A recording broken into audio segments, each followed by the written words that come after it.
So a few people are there.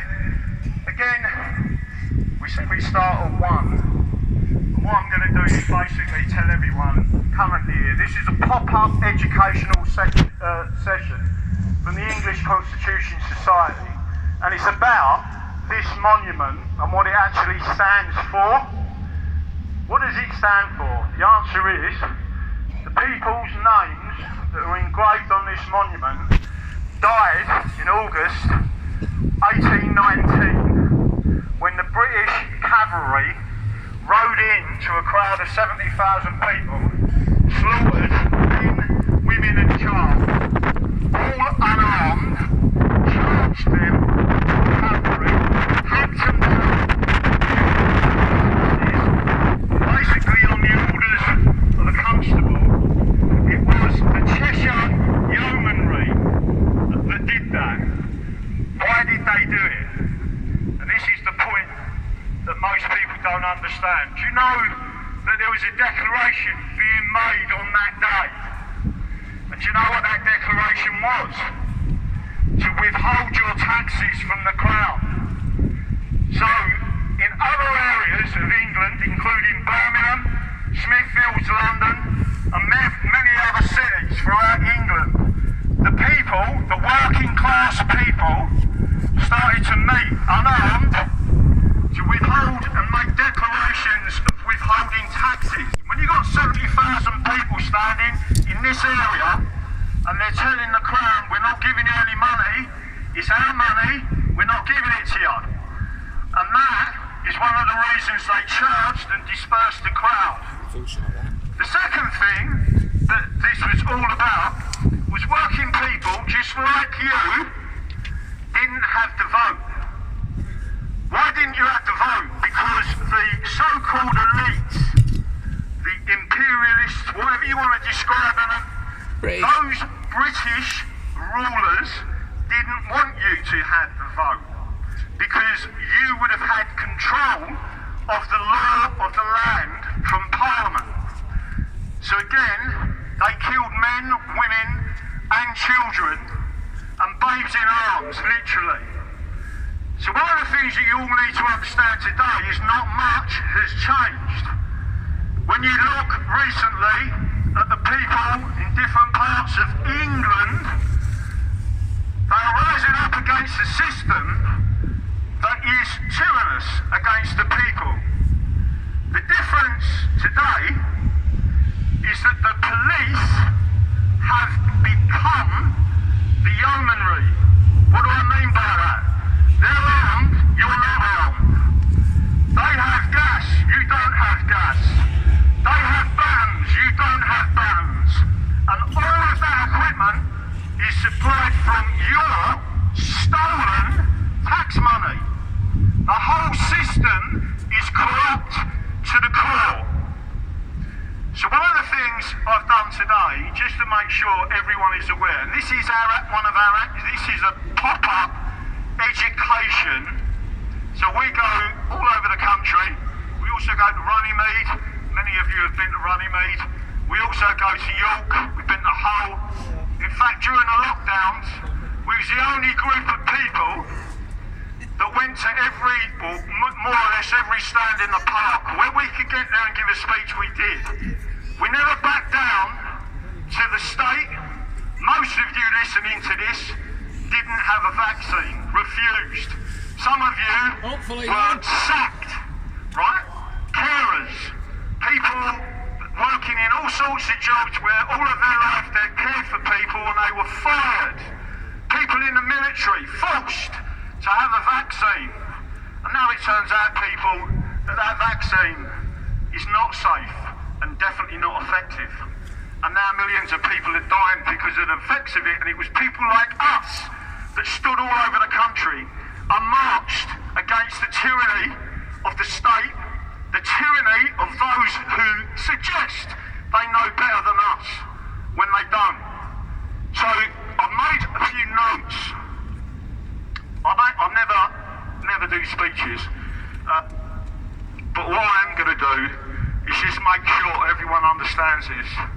So on that day in August 1819, there was a declaration to be made to withhold tax. That's what the British was trying to stop, and that's why they were slaughtering people. They demanded the vote for the working class. And anyone who doesn't vote today, just to make sure you are all aware, you betray the very people that lost their lives for your vote today. When you sit home and don't vote, when you do not vote, you betray these people, the children, the men, the women that were slaughtered by the British cavalry. You betray the people that fought in wars for us. You betray our ancestors. And here's the key. You betray the future generations of this country, of England. Because it's our future generations that we pass the eternal flame of freedom onto. That's what our Magna Carta is. That's what our Charter of Rights is. That's what our English Bill of Rights is. Still in full force, even though a member of the riot squad in full battle dress approached me in London, banging his shield. And when I sealed up the English Bill of Rights and said this is in full force, what did he say? Not today, it's not, mate. Really? We've now got high court cases going on in London, and then very police officers will see justice in front of a jury.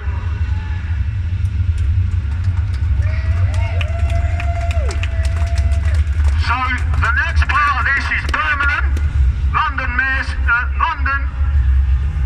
the major cities, all without incident. It was Manchester that they targeted. It was one of the largest groups of people. Robert Peel. Does everyone understand who Sir Robert Peel is? He's the one who created what we now term as the modern police force. In the day when this happened, there was a massive debate in Parliament. And one of the things, and by the way, all of this, what I'm telling you now, can be looked up literally on Hansard.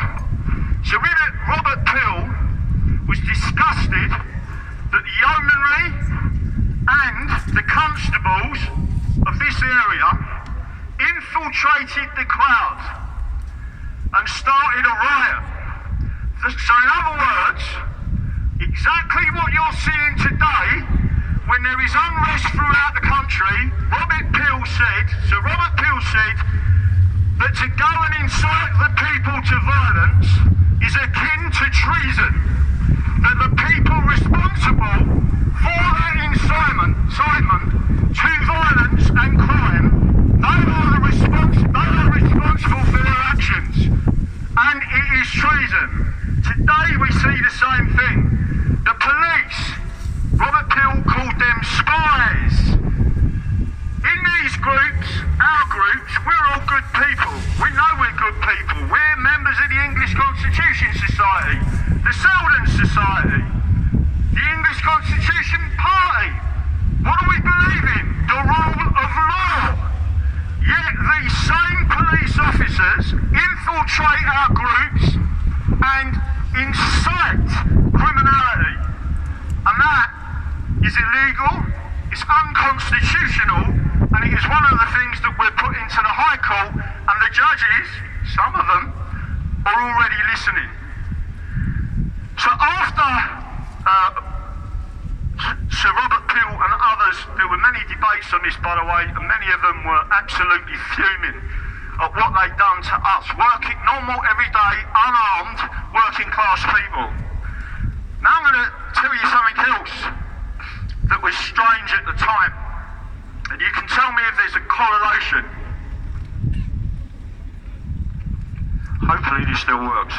So my phone was early. At the time of this event, they brought in something called the 6 Acts. Does everyone know what that is? Because I'm going to explain to you what the 6 Acts is, and then you'll all understand, hopefully, that again, nothing has changed. The 6 Acts, Training and Prevention Act. So if you was to train the militia, they would prevent you from organising. The other thing that they was doing, the seizure of arms